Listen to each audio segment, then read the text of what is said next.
Introduction. Rudius is not here for politics or adventure. He wants Zenith to meet her relatives, and he hopes the visit might gently heal some of the pain left behind by the labyrinth incident. At the temporary home, where they are staying, the family tries to settle in and act calm. Lara is present too, and her existence quietly changes the mood of every conversation. The Latria family estate stands like the center of the problem. It is beautiful from the outside, but Rudius can already feel that meeting Zenith's mother will not be simple. Before the conflict truly begins, Rudius spends a moment thinking alone. He knows this visit is about family, but he can already sense that Millie's is going to test his patience and his heart. Event 1. Claire Latria's cold reception. Claire's focus quickly shifts to Lara and Zenith. Her behavior makes it clear that she views both of them as matters the Latria family should control, not simply people whose wishes should be respected. A tense family gathering follows, and the table becomes a battlefield of manners, blood ties, and old authority. Rudius can tell that everyone is speaking carefully,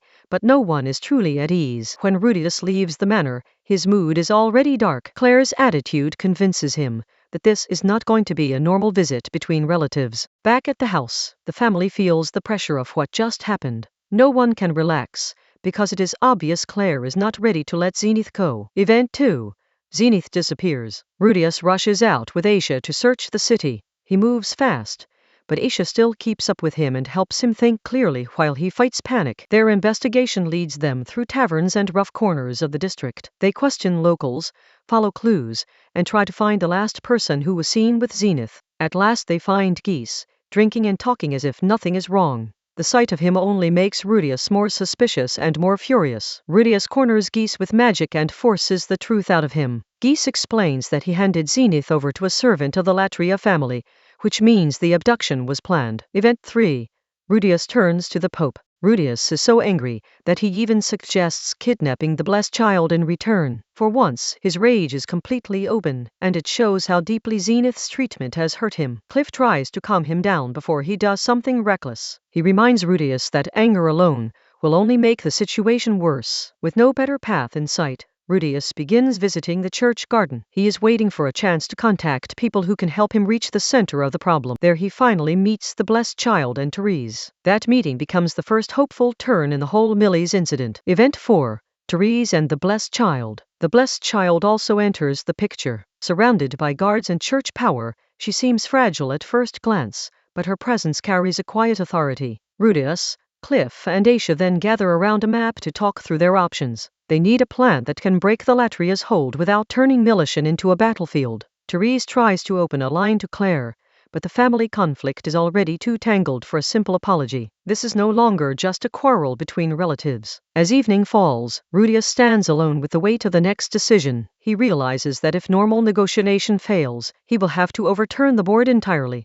Event 5. Rudius forces the truth open. Using magic, he neutralizes the guards without killing them. The scene shows how frighteningly defective Rudius has become when he stops holding back. Once face to face with the blessed child, he explains why he needs her help. She understands far more than he expected and does not reject him. Rudius carries her away under the eyes of his companions. It is a reckless act on paper, but emotionally it is his only way to rescue Zenith and expose what the Latrias are hiding. Soon after, the church factions and the Latrias are forced into a direct confrontation. The game has changed, and no one can pretend the matter is private anymore. Event 6.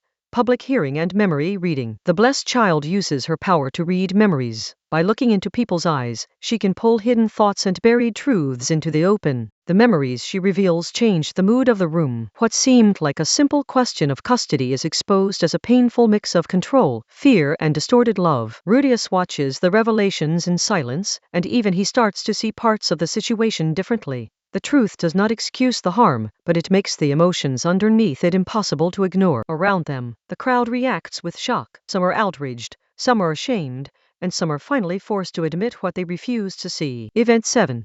Zenith's silent judgment. She slaps Rudius, reminding him that even his anger was part of the chaos around her. In that instant he understands that his mother is not just someone to protect, but someone whose feelings still matter deeply. Zenith also slaps Carlyle, making it clear that he too failed to stop what was happening. The people around her can no longer hide behind excuses. Then she turns toward Claire. Rather than striking her, Zenith gently takes her face in both hands and looks into her eyes. Claire finally breaks down. Zenith's silent forgiveness hits harder than any punishment, and the entire room freezes around that moment of grief and love. Event 8. Claire asks for punishment. Rudius refuses to answer hatred with cruelty. Instead, he speaks honestly and tells her what he really wants from her going forward. He asks Claire to step away from the demon expulsionists and to stop insulting the people he loves, especially his wives. This is less a revenge sentence than a demand for change. Claire bows her head and accepts his conditions. For the first time,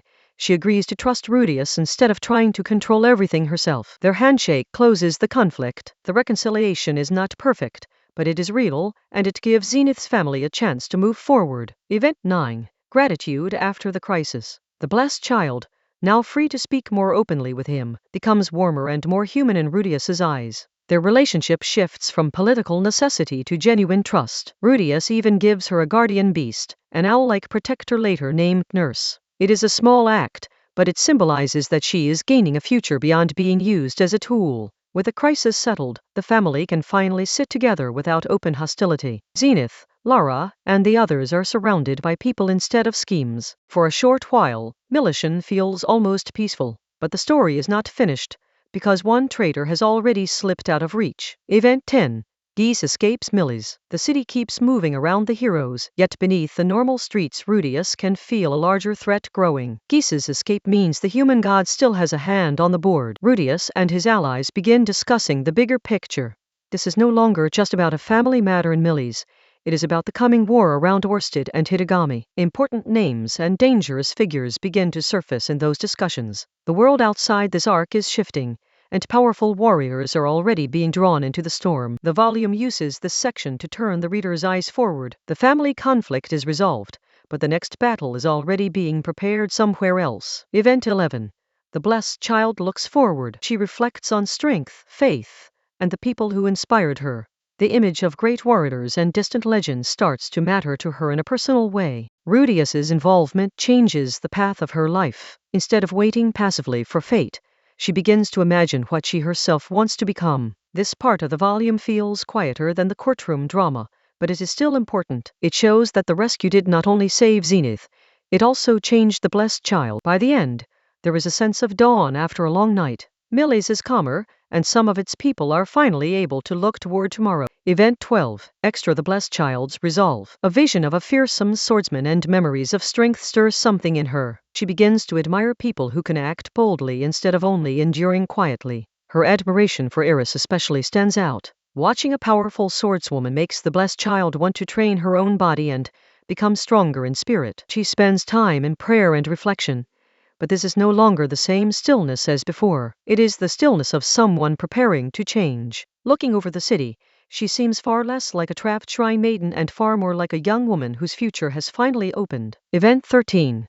Extra Therese looks for a husband. Therese agrees to a meeting, only to discover that the candidate is someone she already knows in another identity. The whole scene turns awkward almost immediately. The formal setting, the tea, and the noble expectations only make the embarrassment worse. Therese tries to keep her composure, but the situation is hopelessly strange. The candidate refuses the idea and the meeting collapses in a mixture of logic, panic, and comedy. It is a welcome lighter chapter after the intensity of the main arc. Even so, the chapter quietly shows how much the Latria household has softened.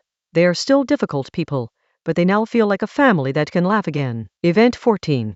Extra Geese begins recruiting. Around the campfire and along the journey, Geese thinks back on his past and on why he keeps obeying the human god. He knows the relationship is ugly, but he still clings to it. Hitagami appears to him again and pushes him toward a new mission. Geese's role is no longer just to escape.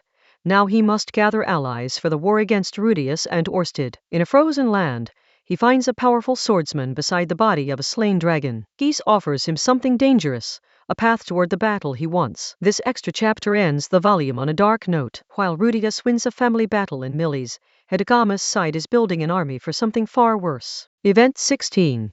Claire's backstory and the shape of her fear. The story expands Claire's emotional logic. Her harshness did not come from simple hatred, but from pride, fear, duty, and a lifetime of believing that control was the same thing as love. This added section helps a video audience understand why Claire acted so terribly, while still remaining human. Her choices hurt people, but they came from a distorted need to protect the Latria family name. Claire's past also explains why Zenith's silence affects her so deeply. She expects punishment or argument, but Zenith answers with compassion.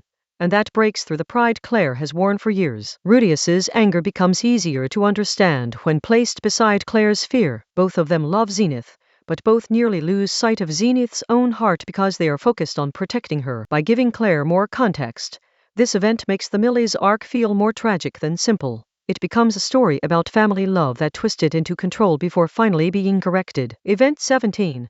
Rudius learns mercy instead of revenge after the truth comes out. Rudius has every reason to punish Claire harshly. Instead, he chooses a response that protects his family without turning the reconciliation into revenge. This moment matters because Rudius is no longer the boy who simply reacts from pain. He sets clear boundaries, but he also understands that punishing Claire too brutally would hurt Zenith too. The conditions he gives Claire are practical and emotional. She must step away from extremist influence, stop insulting the people he loves, and learn to trust the family Zenith has built. Claire accepting those terms gives the arc its closure. The family is not magically fixed, but the path toward healing finally opens. For a video narration, this event is important because it explains why Volume 21 ends with reconciliation rather than revenge. Rudius wins by choosing repair over destruction. Event 18.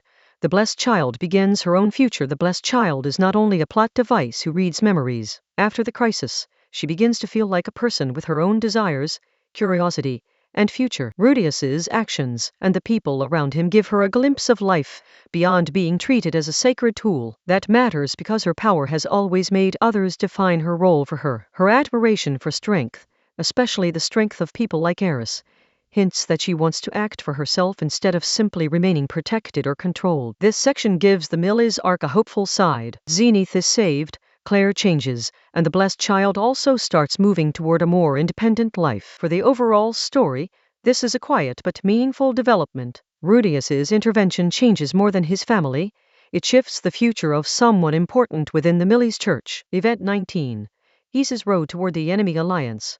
While the family side of Volume 21 ends with healing, the final Geese material keeps the danger alive. He is not just running away, he is actively moving as Hitagami's agent. Geese's journey is important because it transforms him from a suspicious old acquaintance into a direct strategic enemy. His knowledge of Rudius and the world makes him especially dangerous. The extra chapter shows that he understands survival, manipulation, and timing. He may not be the strongest fighter, but he knows how to find people who can threaten Orsted's side. This added event creates a strong transition into the later recruitment race. While Rudius protects family, Geese gathers weapons for the future war. The volume therefore ends with two opposite movements.